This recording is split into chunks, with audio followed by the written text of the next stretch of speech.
Na sequência do vídeo mais explicativo desta série, e foi o vídeo anterior, vamos então aqui para um exercício prático muito simples para vermos como é que nós podemos criar, através do Laravel, uma base de dados com duas tabelas que contêm uma relação entre si.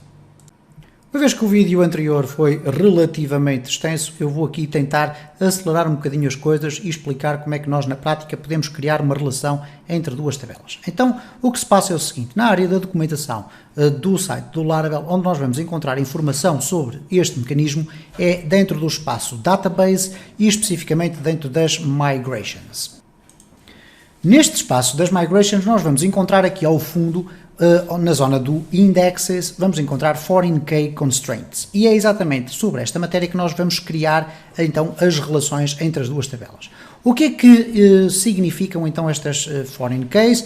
Nós já vimos aqui as Primary Keys, etc. As Foreign Keys são então as chaves estrangeiras que permitem estabelecer uma relação numa base de dados relacional. E diz aqui que o Laravel providencia um suporte para a criação de chaves estrangeiras, neste caso para a ligação entre duas tabelas, que é utilizado, obviamente, nos mecanismos de integridade referencial ao nível de uma base de dados. Por exemplo, podemos definir um User ID e uma coluna de posts, isto é, nós termos uma tabela de usuários e termos uma tabela de posts ou de notícias. E, obviamente, numa relação entre estas duas tabelas, o que é que vai acontecer? Se por algum motivo aquele usuário for eliminado da base de dados, todos os seus posts serão eliminados. Ele depois define aqui como é que isto pode ser escrito. Temos aqui mais ou menos a informação que é importante, mas vamos ver isto na prática. Eu já tive o cuidado de usar a mesma base de dados, mas limpá-la de todas as tabelas, e eliminei também o fecheiro que eu criei das migrações no vídeo anterior, ok? Portanto, tenho, de uma forma geral, no que diz respeito a base de dados, o meu sistema completamente limpo. O que eu vou criar aqui é, pegando no exemplo daquilo que eu fiz na parte final do vídeo anterior da série, vou criar apenas um único fecheiro de migrations para colocar lá as duas tabelas, a criação dos dois esquemas, ou das duas blueprints, ok? Então o que nós vamos fazer aqui é o seguinte: vamos aqui ao nosso, vamos aqui ao nosso terminal e vamos pedir ao PHP Artisan para nos criar a migration. PHP Artisan, make, migration. E vamos criar create database. Vamos dar-lhe aqui um nome da nossa tabela, pode ser create igual a teste, apenas para ficarmos já com algum código, ok? Vamos aqui executar, ok, ele diz-me que há aqui um problema, a partir deste é solucionável com o Composer Dump Autoloader, portanto vamos colocar Composer Dump Autoload, e agora o que é Autoload? Ok, eu penso que terá resolvido. Vamos novamente PHP Artisan, make, migration, create database, e vamos dar agora aqui o create igual a teste. Ok, cá está então a funcionar, portanto o mecanismo do Composer Dump Autoload resultou. Vamos aqui fazer um CLS, vamos deixar o terminal aberto, vamos regressar ao Sublime Text. Temos aqui então o nosso fecheiro criado, temos aqui o código que nós podemos aproveitar para criar os dois esquemas. Portanto, temos aqui o esquema para a criação da base de dados teste. Obviamente não vamos criar uma base de dados teste, mas vamos criar uma base de dados para, eu peço desculpa estar sempre a falar em base de dados, mas sim uma tabela. Okay, vamos criar uma tabela para os clientes.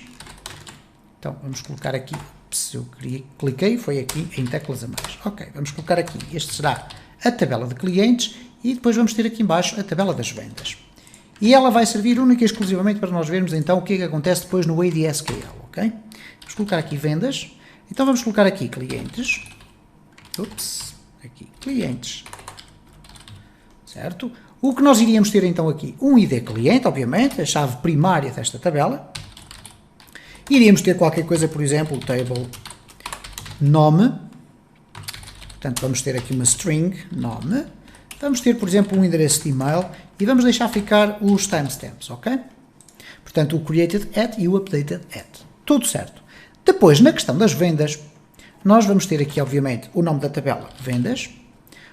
Vamos ter também, ou convém ter, obviamente, para uma indexação correta da base de dados, um ID de cada venda. Então vamos ter aqui ID venda. Mas cumulativamente ao ID das vendas, e nós vamos colocar já aqui table, por exemplo, string produto, e vamos colocar aqui table decimal preço, preço unitário de cada produto, ok? Vamos colocar ali 2, eu penso que são as 2 casas decimais, não vos vou dar a certeza neste momento, mas depois iremos com certeza falar sobre isso, não é relevante neste momento. O que vai acontecer, no entanto, agora aqui na tabela das vendas é o seguinte: eu quero relacionar as vendas com a tabela dos clientes. Isto significa que eu vou ter no meu estabelecimento comercial uma tabela dos meus clientes, ok? E cada cliente é uma entidade única, ok? Mas cada cliente pode fazer mais que uma compra. Eu, obviamente, estou a fazer uma tabela vendas porque estou a olhar na perspectiva do comerciante e não na perspectiva do cliente, claro? Ok. O que vai acontecer aqui então é o seguinte: eu vou ter que relacionar a tabela das vendas com a tabela dos clientes e vou ter que dizer, ok, um cliente pode ter várias vendas e sempre que eu quiser apagar um cliente da minha base de dados, eu quero que automaticamente o sistema vá eliminar todo o registro de vendas feitas para esse cliente. Como é que nós vamos definir essa relação ou essa integridade referencial dentro desta estrutura? Nós temos que acrescentar aqui 2 itens. Um deles é um campo interno que será depois considerado como uma chave estrangeira, uma foreign key. Então, para isso, nós temos que escrever table e agora vamos ter que definir aqui o nome desse campo. Tradicionalmente, para evitar confusões, nós atribuímos o nome a este campo exatamente com o mesmo nome que está na tabela com a qual nós queremos relacionar. E, portanto, vamos, antes de escrever aqui qual é o tipo de valor, nós vamos colocar aqui o ID cliente. Poderia ser outro nome, mas por uma questão de prática e até seguindo uma certa filosofia de coerência, é mais correto colocar isto desta forma. Ora, de que tipo é que vai ser este ID cliente, que é a coluna que se vai relacionar com aquela tabela? Bom, nós temos que ter atenção que não é um integer. Porquê? Não pode ser um integer porque as 2 colunas que vão ser relacionadas, elas têm que ser exatamente do mesmo tipo. Se fossem string, teriam que ser string. Mas normalmente elas serão inteiros. Mas como o increments cria uma coluna de dados que são do tipo unsigned int, okay? E nós podemos aqui, penso eu, ver nas relações, agora não temos aqui, mas depois poderemos ver aqui que de facto aqui este o increments, que é o auto-incremento, vai criar um unsigned int, isto é, uma coluna que só aceita valores positivos, valores inteiros positivos. Então o que vai acontecer aqui é que eu vou ter que definir aqui unsigned integer, ok? Unsigned integer, para que esta coluna seja exatamente do mesmo tipo daquela. Agora, vamos aqui colocar ao fundo criação da relação. Na criação da relação, nós podemos até, inclusive, consultar aqui a documentação do Laravel. O que ele vai ter aqui é o seguinte: table, okay, ele diz aqui, ok, este é o erro do Sublime, temos aqui table, foreign, user ID, references, e eu vou explicar aqui muito rapidamente o que é que aqui está. Eu vou copiar este código, é mais simples, em vez de eu estar a escrever, mas eu vou explicar o que é que ele significa. Table significa a diretiva, ou neste caso, a classe do tipo blueprint. E vamos definir aqui, em vez de ser uma string nome, string email, vamos definir foreign. O termo foreign significa chave estrangeira.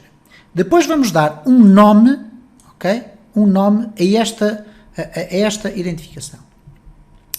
Ou melhor, não vamos dar um nome a esta identificação, ele vai automaticamente atribuir um nome a esta relação que vai ser criada. O que nós vamos colocar aqui dentro é, ok, dentro da tabela onde nós estamos a criar a chave estrangeira, qual é o campo que vai ser a chave estrangeira? Ok? E é isso que nós vamos definir aqui. E depois vamos dizer que ele vai ser referenciado, ou neste caso vai ser relacionado, com o campo cujo nome será, por exemplo, ID cliente, que existe on na tabela clientes.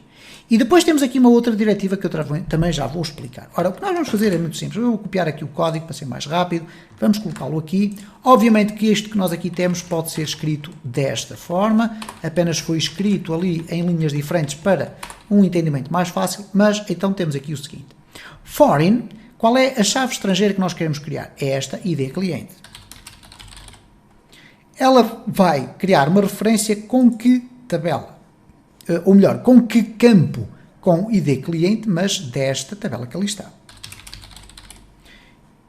E, portanto, aqui on, isto é, ID cliente existente dentro de clientes. E o onDelete Cascade significa, eu vou aqui colocar o word wrap removido, o onDelete Cascade significa exatamente o quê? Que nesta relação a integridade referencial vai funcionar da seguinte forma. Cada vez que eu elimino um cliente, todas as vendas do cliente serão eliminadas automaticamente e, portanto, este é o mecanismo para nós podermos assegurar essa funcionalidade. Vamos então fazer o seguinte, obviamente que aqui temos o drop if exists test, vamos colocar aqui clientes e vamos copiar e colocar aqui vendas, para que o sistema de reset das migrations possa fazer um rollback ou possa fazer um reset. Vamos aqui guardar e vamos novamente então aqui fazer a migration. Esperar que tudo esteja a correr bem, porque é muito triste isto dar erro. Ora bem, vamos lá então. PHP Artisan Migrate. Ok, fantástico. Resultou. Vamos verificar então na estrutura da tabela dentro do ADSQL, o que aconteceu então tecnicamente? Vamos aqui pressionar F5 para refrescar a estrutura da nossa tabela. Temos aqui então a tabela, ou melhor, a base de dados, ok? Cá está novamente a confusão. Temos a tabela Migrations, que é criada automaticamente para controlar as migrações, e temos aqui a tabela Clientes e Vendas que nós definimos. Vamos verificar o que é que acontece relativamente à estrutura da tabela Clientes. Vamos fazer aqui um duplo clique e, como podem verificar, nós temos aqui então o ID Cliente, temos aqui todos os dados, nome, e-mail e temos o timestamps. Vemos aqui que temos o auto-incremento. Se nós formos verificar aqui nos índices, temos aqui uma primary key, que é o normal, que é o ID cliente. Foreign keys não temos nenhuma, ok? Não temos nenhuma chave estrangeira na tabela de clientes. E aqui temos no create code, como podem observar, ele tem aqui unsigned, ok? Daí nós podermos ver aqui no código SQL que de facto é criado automaticamente um auto-incremento, mas que é do tipo inteiro unsigned. Ok? É aqui que está a informação que nós necessitávamos, não tínhamos a possibilidade de ver. Vamos ver, contudo, o que é que acontece relativamente à tabela das vendas.